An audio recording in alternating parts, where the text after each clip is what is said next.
Well, well, what have we here? The name's Selena Kyle, but please call me Catwoman. We're so fascinated with Catwoman because she's so multifaceted. She's a supervillain, a thief, an expert fighter. She's also a femme fatale. Ooh, nice and hot. Want to test it? Even though she's a villain, we root for her. We want to see her succeed. I think her versatility is what makes her unique compared to the other villains. Having this very colorful, extensive rogues gallery all within this one movie was just a blast. It's about getting down to the core of each of those individual characters and figuring out what are they about, and if you put them up against Catwoman, what is it that they bring to the table? Stop her! Excuse me. This woman has power and knows how to use it. It always comes down to her power to manipulate everybody, and that's a superpower.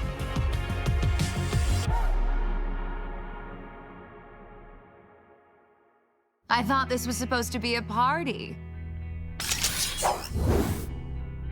Ooh, my kind of party. In Catwoman, you have a very complex hero because she's a thief. She really doesn't care what the law has to say. She's in the game in order to get what it is that she wants out of it. And even when she's helping Batman, it's not to rid the city of the evil that took her parents' life or even just clean up the streets of Gotham City. She is there out of her own personal needs, which makes her incredibly untrustworthy. I always love characters that exist in that gray area between good and evil, because they imply a much more complicated world than superhero comics often allow. And Catwoman has always lived in that gray area, where she acts as an ally to Batman, as a love interest to Batman, but also sometimes as a crime boss in Gotham City. It just constantly turns the dial on who she is as a very strong, independent woman. And I think that's the major difference between her and all of the rogues. So many of the rogues are driven by either the crime or, more than likely, some way of making a fool out of Batman or to kill Batman. And then when you separate her from Batman and you allow her in storytelling to still explore that darkness, to see what it is for her personally, that's when it starts to get really interesting. Catwoman is a character who leans into noir really, really well because she's so skilled as a master thief, and she has such passionate anger against the crime bosses of Gotham and such compassion to the people she's trying to protect from the life of much more dangerous criminals. She really points to a more complicated idea of crime and good and evil, because she's not an evil character at all. She is a character who simply disagrees with the systems that are in place to protect the wealthiest in Gotham, to protect the criminals in Gotham. And so this thief trying to steal things to survive and live a good life on her own terms takes on a bit more of a Robin Hood angle than just a cat burglar doing it for more nefarious means. She could be the greatest superhero had she chose to be that. But her background, her backstory, especially coming out of Batman Year One, there was no escape for Catwoman from the dark side. Some people say that the villain makes the hero. And I feel like sometimes with villains and Catwoman, it can really bring out some interesting sides of her. So if you take a villain like Cheetah and Catwoman, sometimes they have the same motivation. They want to steal some shiny objects. But when they come together, you can see the difference between the two characters in terms of what is Catwoman's moral code when faced with certain problems, and then what would Cheetah's moral code be. Where they diverge, I think, is what really makes her interesting and can bring stuff out of her that you wouldn't see in villains. Catwoman is incredibly underestimated by all of her foes. She likes to sort of be able to slink off into the shadows and for people to not really know what she's capable of, because that makes her more effective at what she does. It's fun to watch her play with other villains because she plays both sides. It's how much is she going to go along with their scheme How much is she going to betray them or turn around and do something completely out of the blue? The fact that you can't really read her or know her motivations until the end, it's just compelling because she's so fascinating and you don't know what she's going to be doing. It's a very good Catwoman costume, my dear, if a trifle dated. What can I say? I have an appreciation for the classics. In Catwoman Hunted, she's extremely physical. She's a fighter, and she's really, really good at it. And that, to me, is a reflection of the times we're in. You know, I appreciate the classics, but I move with the times. And I think it's critically important, if we are going to accurately reflect our times and appeal to today's audiences, that we reflect the power of women and the fact that women are equally capable or more capable of doing things physically as men can be.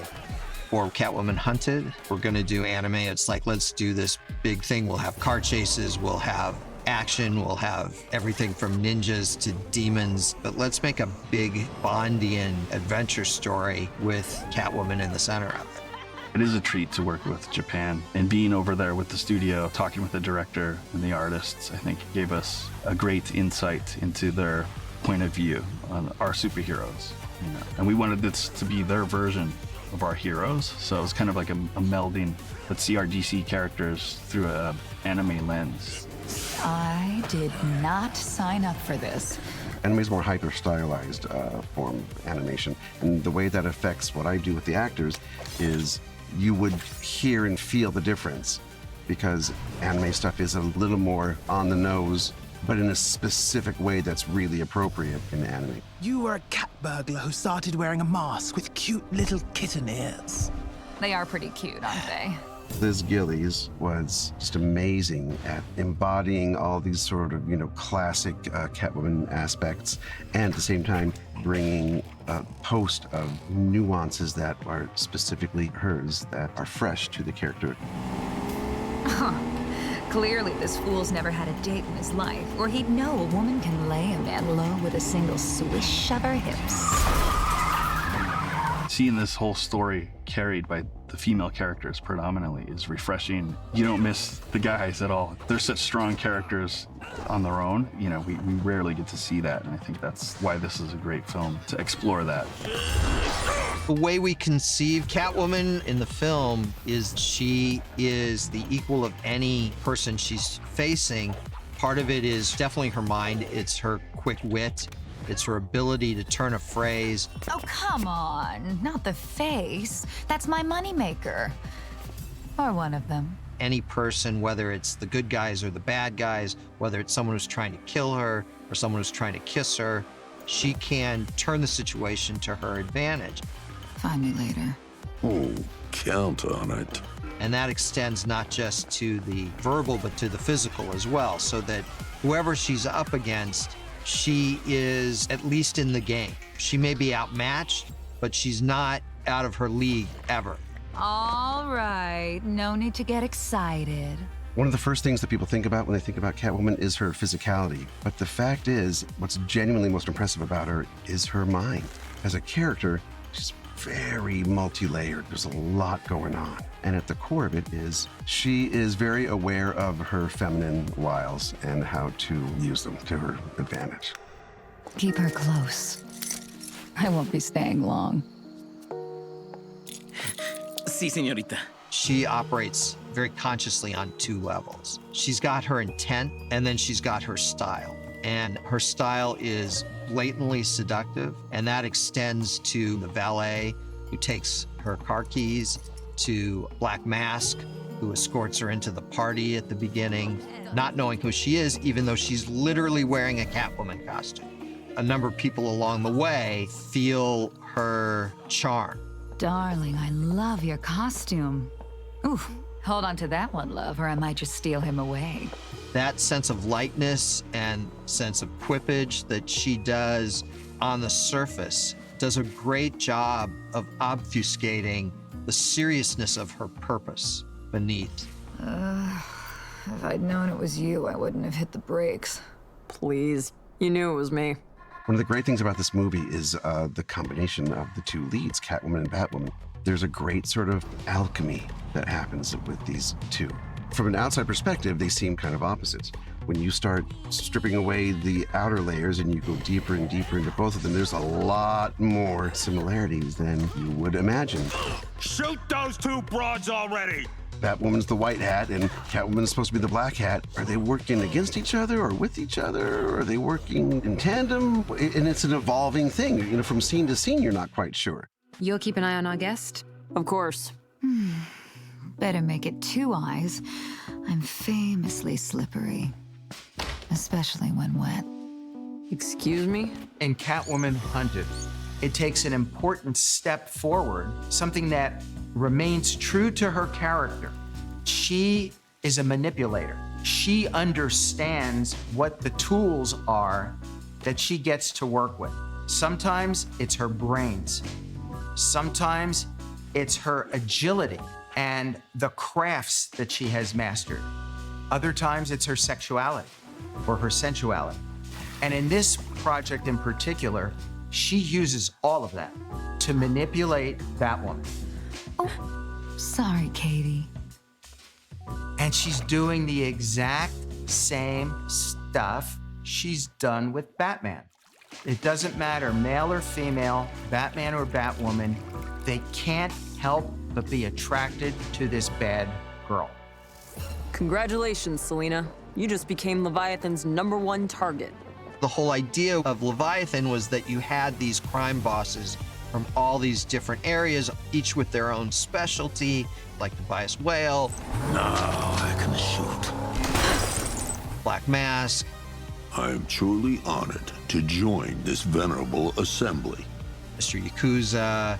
An honor. Dr. Sin. I love to pick your brain. La Dama. Your mask fascinates me, Senor Sionis. Boss Moxie. Barbara Minerva. Leviathan is one big happy family. Old conflicts must stay in the past. These are all dangerous characters in their own right, and all that's right out of the comics.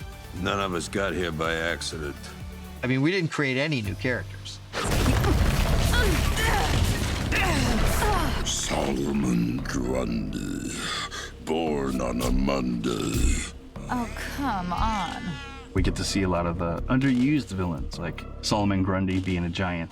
The physicality, it's this giant figure, and Catwoman going up against each other. It's kind of cool. This giant undead zombie, and increasing the size of him, you know, just to up the threat against her.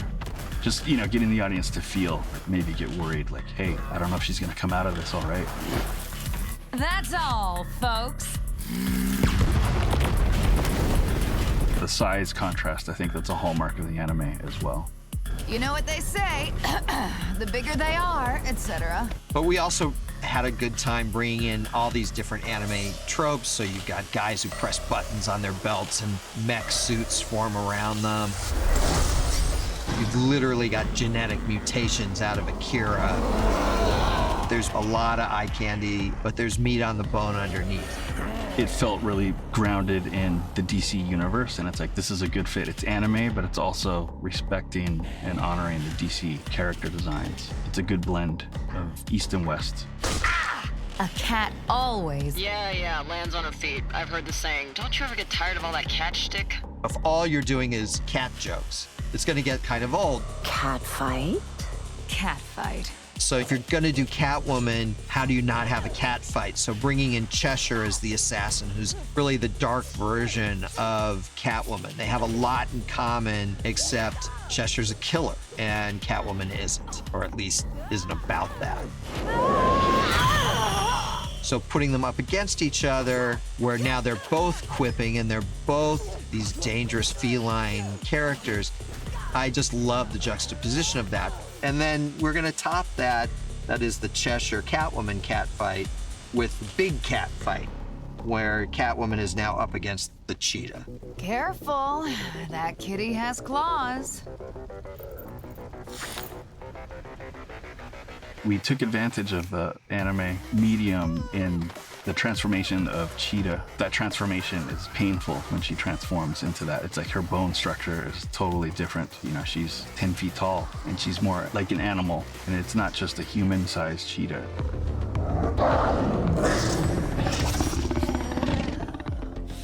Okay. Did not know you could do that. What I tried to bring to Barbara Minerva that was a little bit different was making her biracial. She has a line in there about how she services the gods of both her parents. I rose to lead Leviathan by serving the gods of both my parents. My father's god was always money, of course. My mother's god was Erzkataga. Becoming the cheetah is Erzkataga's answer to my prayers. And that makes her incredibly powerful.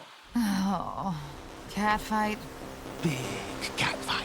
So, you put Catwoman against a Wonder Woman villain like Cheetah, particularly in this version where Catwoman was unaware that Barbara Minerva was capable of making that transformation. And now she's in trouble. And that's where you see the contrast also.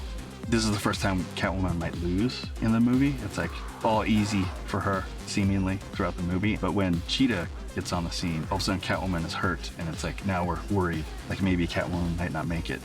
And it's good to see her in trouble because she's slid through pretty well. It's not like she hasn't been in danger throughout this thing, but she's been able to sort of glide through this stuff, I don't want to say effortlessly, but with a lot of aplomb. And now she's in a situation that is just flat out desperate.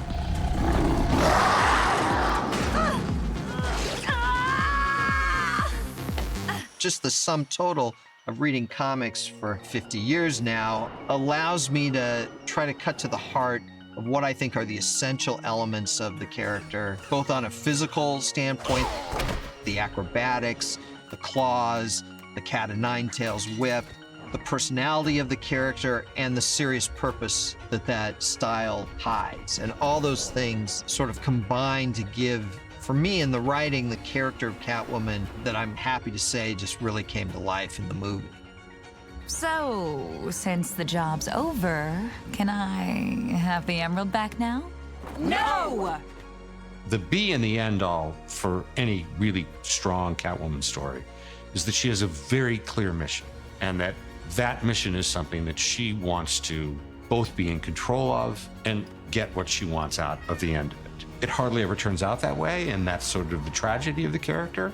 And that perhaps if she opened her heart a little bit more and she allowed other people to help her, she might be able to succeed more often than she doesn't. But that's the joy of the character. Back to Gotham? Soon. I just have to make a quick stop in London. There are a few things I need to pick up. At the tower.